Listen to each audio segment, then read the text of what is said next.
আজ তৈরি করে দেখাচ্ছি তোমাদেরকে খুবই সুস্বাদু রসমালাই। রসমালাইটা এত সহজ এবং সুন্দর রেসিপি দিয়েছি যে যে কেউ চোখ বন্ধ করে রসমালাই মিষ্টি তৈরি করতে পারবা।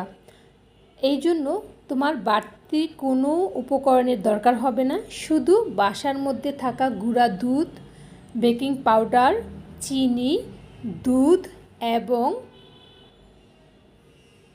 ঘি থাকলেই হবে। তো প্রথমে আমি 1 কাপ গুঁড়া দুধ নিয়েছি, হাফ চামচ বেকিং পাউডার দিয়েছি এবং 1 চামচ ঘি দিয়ে ভালো করে আলতোভাবে এটাকে মাখিয়ে নিচ্ছি। দেখো কিভাবে মাখিয়ে নিচ্ছি।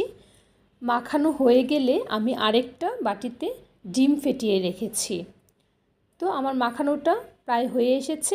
এখন আমি ফাটানো ডিম থেকে অল্প একটু ঢেলে দিয়ে প্রথমে আলতোভাবে মাখিয়ে নেব। এই যে আলতো আলতো করে মাখিয়ে নিচ্ছি।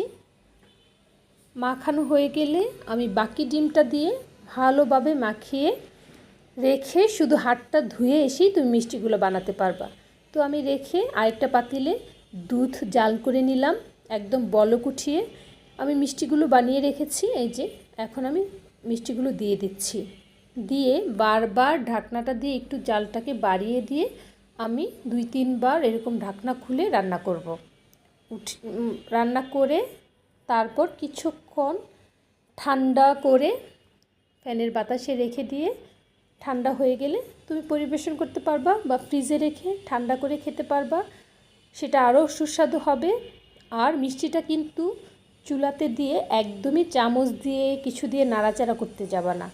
নাড়াচাড়া করলেই মিষ্টি খুলে যাবে। যখন তোমার নাড়াচাড়ার প্রয়োজন হবে তখন তুমি কি করবা, পাতিলটাকে ধরে একটু নেড়ে চেড়ে দেবা, তখনই মিষ্টিগুলো নাড়াচাড়া হয়ে যাবে। আর মিষ্টিগুলো এমনিতেই দুধের মধ্যে বলকে ঘুরতে থাকবে, উল্টে পাল্টে যাবে, নাড়াচাড়ার কোনো প্রয়োজন হয় না। আমি উপর থেকে একটু ঘি দিয়েছি এলাম দুধের মধ্যে, আর এত সুস্বাদু আর নরম হয়েছে মিষ্টিগুলো খেতে। আমার বাসার সবাই তো খুবই পছন্দ করেছে। তোমরা নিজেরাও বানিয়ে খেয়ে ফেলবা এই সুস্বাদু রসমালাই মিষ্টি। এগুলো বানাতে বেশিক্ষণ লাগে না, খুব অল্প সময়ের মধ্যেই তৈরি হয়ে যায় এই সুস্বাদু মিষ্টি। NS এন্টারপ্রাইজের পক্ষ থেকে শুভেচ্ছা।